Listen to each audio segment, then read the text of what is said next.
என்ன டெவலப்பரா? யாருக்குலாம் அடிக்கணுமா இருந்துச்சு. Cut cut.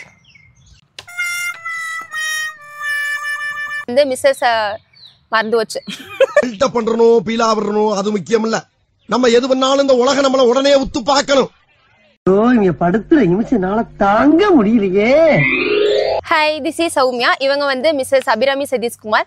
இவங்க வந்து ஐடி ஃபீல்டில் 8 வருஷமாக ஒர்க் பண்ணிட்டு இருக்கிறாங்க. இந்த வீடியோ எதுக்காக அப்படின்னா, எனக்கு ஐடி ஃபீல்டில் பற்றி பர்சனலாக என்னென்ன டவுட்ஸ்லாம் இருக்கோ அதெல்லாம் வந்து இவங்க கிட்ட கேட்டு நான் கிளாரிஃபை பண்ணிக்க போகிறேன். ஐடி ஃபீல்டுக்கு இப்போ இருக்கிற ஜென்ரேஷன்ஸ்லாம் வந்து ஜாயின் பண்ணலாமா பண்ணக்கூடாதா, ஐடி ஃபீல்டில் என்ன மாதிரி ஒர்க் இருக்கும், ஐடி ஃபீல்டுனா ப்ரெஷராக இல்லையா, ஐடி ஃபீல்டில் சம்பளம் அதிகமாக கொடுப்பாங்களா மாட்டாங்களா, இந்த மாதிரி எனக்கு நிறைய கொஸ்டின்ஸ் இருக்குது. அதெல்லாமே வந்து நம்ம இவங்க கிட்ட கேட்டு கிளாரிஃபை பண்ணிக்கலாம். உங்களுக்கு என்ன மாதிரி நிறைய டவுட்ஸ் இருந்ததுன்னா இந்த வீடியோவை ஃபுல்லாக பாருங்க. இவங்க வந்து என்னோட ரிலேஷன் தான், அண்ணி ஆகுறாங்க. அண்ணி, நீங்கள் வந்து ஐடி ஃபீல்டில் என்ன மாதிரி ஒர்க் பண்ணிட்டு இருக்கிறீங்க? நான் வந்து ஜாவா ஃபுல் ஸ்டாக் டெவலப்பராக இருக்கேன். நான் 8 வருஷமாக ஒர்க் பண்ணிகிட்ருக்கேன்.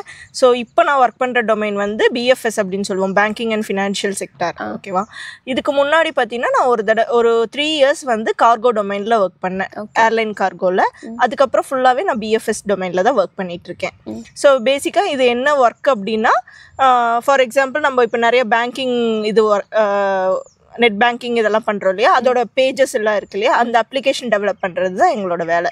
ஸோ ஃப்ரம் நீங்கள் என்ன பார்க்குறீங்களோ அதுலேருந்து அது பின்னாடி ப்ராசஸ் ஆகிற எல்லாமே வந்து நாங்கள் பண்ணுறது தான் எங்களோட வேலை, என்னோட வேலை. இந்த ஒர்க் வந்து இந்தியாக்குள்ளே இருக்கிற கம்பெனிஸ் பண்ணுவீங்களா இல்லை அவுட் சைடு இந்தியா? அது வந்து டிபெண்ட் ஆன் நம்மளோட கம்பெனியை பொறுத்து. ஸோ நான் பண்ணுற பேங்கிங் வந்து இந்தியாவில் இருக்கிறது கிடையாது, யூஎஸில் இருக்கிறதுக்கு தான் நான் ஒர்க் பண்ணிகிட்ருக்கேன். அண்ணி, நீங்கள் வந்து கேம்பஸில் செலக்ட் ஆகி உள்ளே போனீங்க. இப்போ கேம்பஸில் செலக்ட் ஆகணும் அப்படின்னா அதுக்கு என்னென்ன நாலேஜ் எல்லாம் வேணும்?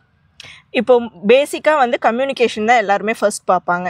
ஸோ இங்கிலீஷ் நல்லா வந்து பேசணும், ஒரு ஃப்ளூவன்சி இருக்கணும். நாம் இங்கிலீஷ் பேசும்போது அந்த ஒரு சவுண்ட் வராமல் பேசுகிற அளவுக்கு அவங்களுக்கு கம்யூனிகேஷன் இருக்கணும். அது இல்லாமல் பார்த்தீங்கன்னா நிறையா இப்போ காலேஜ்லேருந்து வரவங்களுக்கு ஆப்டிடியூட் டெஸ்ட் வைப்பாங்க.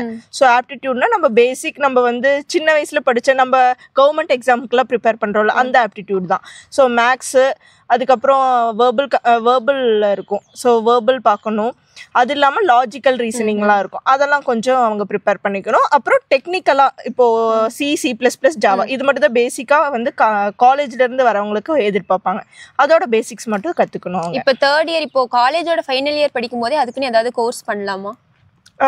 கோர்ஸ்ன்னு பார்த்தீங்கன்னா வந்து இப்போ ITCS பேஸ்டு, ITCS ECE இவங்க எல்லாத்துக்குமே பார்த்தீங்கன்னா கொஞ்சம் கம்ப்யூட்டர் பேஸ்டு வந்து சப்ஜெக்டாகவே இருக்கும். ஸோ அவங்களுக்கு வந்து ஒரு நாலேஜ் இருக்கும். ஸோ அவங்களுக்கு ஈஸியாக இருக்கும். இதே நான் கம்ப்யூட்டர் பேஸ்டு சப்ஜெக்ட்ஸ் இருக்கு இல்லையா, மெக்கானிக்கல், சிவில், இவங்க எல்லாருமே வந்து ஒரு கோர்ஸ் பண்ணுறேன்னா அவங்களுக்கு அதுக்கப்புறம் கொஞ்சம் ஈஸியாக இருக்கும். அண்ணி, இப்போ வந்து கிராமப்புறத்தில் இருக்கிற காலேஜஸ்க்கெல்லாம் வந்து நல்ல கம்பெனி கேம்பஸ் வந்து வரதில்லை. இப்போ அங்கே இருக்கிற பசங்கள்லாம் வந்து ஐடி ஃபீல்டுக்குள்ளே உள்ளே போகணுன்னா என்ன பண்ணுறது? அங்கே வந்து சப்போஸ் அவங்களுக்கு ஆன் கேம்பஸ் வரலன்னா ஆஃப் கேம்பஸ் போகலாம். ஆஃப் கேம்பஸ்னால் எப்படின்னா, இப்போ நம்ம ஊர்லேருந்து தள்ளி ஒரு டவுன் இருக்குன்னா அங்கே இருக்க ஒரு காலேஜுக்கு வந்து வருவாங்க. அங்கே ஆஃப் கேம்பஸ்ன்னு சொல்லி அவங்க அனௌன்ஸ் பண்ணுவாங்க. ஸோ அங்கே போய் அவங்க அட்டென்ட் பண்ணலாம். இல்லை அப்படின்னா ஒரு கோர்ஸ் பண்ணிவிட்டு டேரெக்டாக வாக்கின் வைப்பாங்க கம்பெனிஸில். ஸோ அங்கே டேரெக்டாக கம்பெனிக்கு போய் அட்டென்ட் பண்ணலாம். ஓகேங்கண்ணி. இப்போ வந்து காலேஜ் நேமை பார்த்து தான் வந்து ஒரு சில கம்பெனிஸ் எல்லாம் வந்து எடுப்பாங்க, அது வந்து உண்மையா? அப்படியெல்லாம் எதுவும் இல்லை. உங்களோட ஸ்கில் செட் இருந்தால் நீங்கள் எந்த ஒரு காலேஜில் இருந்தாலுமே வந்து எடுத்துக்குவாங்க. நீங்க இப்போ வந்து ஐடியில் உள்ளே போகும்போது ஒரு 10,000 வரும், அப்புறம் போக போக மாதம் 1 லட்சம் 2 லட்சம் எல்லாம் சம்பளம் வரும்னு சொல்கிறாங்களே, அதெல்லாம் உண்மையா? அப்படி கிடையாது. நம்மளோட ஸ்கில் செட் பொறுத்து தான் வந்து சேலரி ஏறுறது இறங்குறதெல்லாம். இப்போ இறங்காது, மோஸ்ட்லி ஏறிட்டு தான் போகும். ஆனால் உங்களுக்கு எப்படின்னா, நீங்கள் ஒவ்வொரு வருஷமும் உங்களை அப்கிரேட் பண்ணிகிட்டே இருக்கணும். டெக்னாலஜிங்கிறது வளருது இல்லையா, அதே மாதிரி அந்த விஷயங்களை நாமளும் அப்கிரேட் பண்ணிகிட்டே இருக்கணும். அப்போ தான் உங்களுக்கு வந்து நீங்கள் ஒரு கம்பெனிலேருந்து இன்னொரு கம்பெனி ஜம்ப் அடிக்கும் போது உங்களுக்கு சேலரி அதிகமாகும். இப்போ நீங்கள் எத்தனை கம்பெனி மாறி இருக்கிறீங்க? நான் வந்து இதுவரையிலும் 4 கம்பெனி மாறி இருக்கேன். அப்போ நீங்கள் உங்களோட ஃபர்ஸ்ட் மந்த் சேலரி எவ்வளோ இருந்ததுங்க? நீ எனக்கு ஃபர்ஸ்ட் 6 months வந்து வெறும் 10,000 தான் என்னோட சேலரி. ஓகே, இப்போ வந்து நல்லா அப்கிரேட் ஆகிட்டு அது சொல்ல மாட்டேன். அண்ணி, இப்போ வந்து ஐடி ஃபீல்டில் ரெசெஷன் வந்துருச்சு, புதுசாக யாரையும் வந்து வேலைக்கு எடுக்கிறதும் இல்லை, ஆல்ரெடி வேலைக்கு இருக்கிறவங்களையும் வந்து நிறைய பேர்த்து வேலையை விட்டு தூக்குறாங்க அப்படிங்கிறாங்க. ஃபியூச்சரில் வந்து இந்த ஐடி வந்து எப்படி இருக்கும்? ஸ்கில் செட் இல்லாதவங்க, ஸ்கில் அப்கிரேட் பண்ணிக்காதவங்க. அப்போ அந்த ஸ்கில் இல்லாதவங்க எப்படி 1 லட்சம் வாங்குவாங்க? ஸ்கில் இல்லாதவங்க வந்துட்டு ஒரே ப்ராஜெக்ட்ல இருந்திருப்பாங்க. ப்ராஜெக்ட்ல நிறைய நம்ம சொல்லுவோம் இல்லையா, காக்கா பிடிக்கிறாங்க, அந்த மாதிரி இருந்து நிறைய பேர் வருவாங்க. ஸோ அந்த மாதிரி இருக்கவங்க இவ்வளோ நாள் சர்வைவ் ஆயிருப்பாங்க. ஒரு கட்டத்துக்கு மேலே அவங்களுக்கு புதுசாக எந்த ஸ்கில்லும் இல்லை, அவங்கள வச்சு இனிமேல் கம்பெனியில் நாங்கள் எதுவும் பண்ண முடியாது அப்படிங்கிறவங்கள வெளியே அனுப்பிடுவாங்க. இப்போ இருக்க யங்ஸ்டர்ஸ்க்குலாம் நிறைய டெக்னாலஜியில் நிறைய படிக்கிறாங்க. ஸோ அவங்கள நிறைய இப்போ ஹையர் பண்ணுறாங்க. ஃப்யூச்சரில் எப்படிங்க நீ இருக்கும் இந்த ஐடி நிறைய பேர் சொல்கிறாங்க ஏஐ வந்தனால ஐடி டவுன் ஆகணும். அப்படியெல்லாம் கிடையாது. நம்ம என்னதான் இருந்தாலும் அது ஒரு மெஷின் இல்லையா? ஸோ மெஷினால் வந்துட்டு எல்லாமே அக்யூரேட்டாக கால்குலேட் பண்ண முடியாது.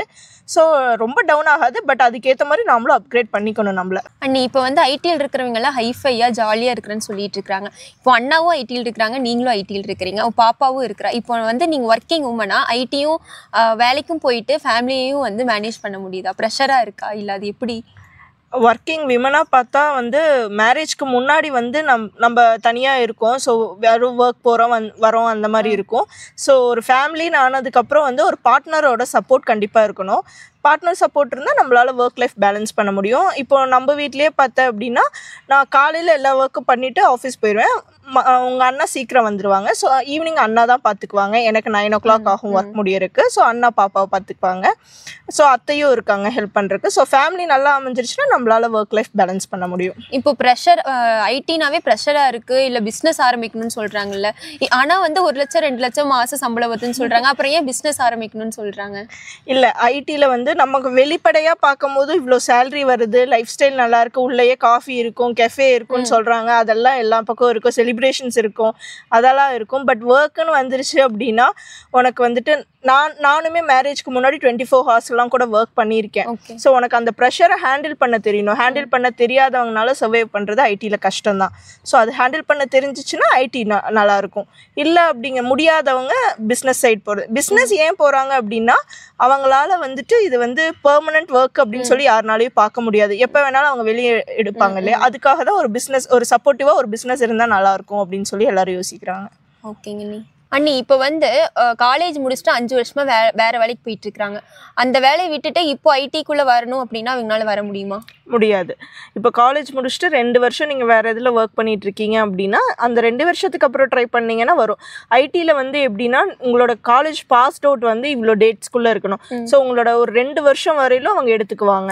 2 வருஷத்துக்கு மேலே அதிகமாக போகுது அப்படின்னா 5 வருஷம் உங்களோட பாஸ்ட் அவுட் நீங்கள் காலேஜ் விட்டு வெளியே வந்து 5 வருஷம் ஆகுதுன்னா அவங்க எடுக்க மாட்டாங்க.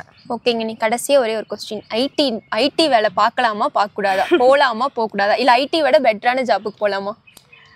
எல்லாமே வந்து நம்மளோட மென்டலி நம்ம எப்படி இருக்கோம் அப்படின்னு தான். அதாவது நம்ம வந்து நல்லபடியாக நம்மளால் ஸ்ட்ரெஸ் ஹேண்டில் பண்ண முடியும், பொறுமையாக போக முடியும். ஒருத்தங்க நமக்கு ஒரு கமெண்ட் சொல்கிறாங்கன்னா அது பொறுமையாக போக முடியும் அப்படிங்கிற பட்சத்தில் நம்ம ஐடி போகலாம். இல்லை ஒருத்தர் சொல்கிறத நம்ம வந்து பொறுமையாக ஏற்றுக்க முடியாது அப்படின்னு ஏன்னா நிறையா பேர் திட்டுவாங்க. ஸோ ஒருத்தர் சொல்கிறத நான் என்னால் பொறுமையாக கேட்டுக்க முடியாது, என்னால் ஸ்ட்ரெஸ்ஸை ஹேண்டில் பண்ண முடியாதுங்கிறவங்களுக்கு அவங்களோட ஸ்கில் செட்டுக்கு ஏற்ற மாதிரி அவங்களுக்கு என்ன திறமை இருக்கோ அதுக்கு ஏற்ற மாதிரி லைனில் போகலாம். ஓகேங்க. இப்போது டிசிஎஸ், சிடிஎஸ், இன்ஃபோசிஸ் இந்த மாதிரி நேமிங் கம்பெனி போனால் மட்டும்தான் அந்த சேலரி கிடைக்குமா? இல்லை வந்து இப்போது சில கம்பெனிஸ் எல்லாம் இருக்குமில்ல, இப்போ தான் ஸ்டார்ட் பண்ணியிருப்பாங்க, அந்த கம்பெனி போனாலும் இந்த சேலரிஸ் கிடைக்குமா? நம்ம ஊர்லலாம் பார்த்தீங்கன்னா சிடிஎஸ், டிசிஎஸ், இன்ஃபோசிஸ் தான் வந்து பெரிய கம்பெனி. மித்த கம்பெனிஸ் எல்லாம் வந்து சின்னதுன்னு நினச்சிட்டு இருக்காங்க. அது மட்டும் தான் எல்லாத்துக்கும் தெரியும். அது மட்டும் தான் தெரியும். ஆனால் நமக்கே தெரியாத அளவுக்கு நேம் இருக்க கம்பெனிஸ் நிறைய பெரிய கம்பெனிஸும் இருக்கு. ஸோ எதில் போனாலும் உங்களோட ஸ்கில் செட், அதாவது நீங்கள் வந்து கற்றுக்கிற விதத்தை பொறுத்து தான் உங்களுக்கு சேலரி. ஓகேங்க, தேங்க்யூ. தேங்க்யூ. நீங்கள் ஐடி ஃபீல்டை பற்றி என்ன நினைக்கிறீங்க, உங்களோட கருத்து என்னங்கிறத கமெண்ட் பண்ணுங்கள். நன்றி. நன்றி.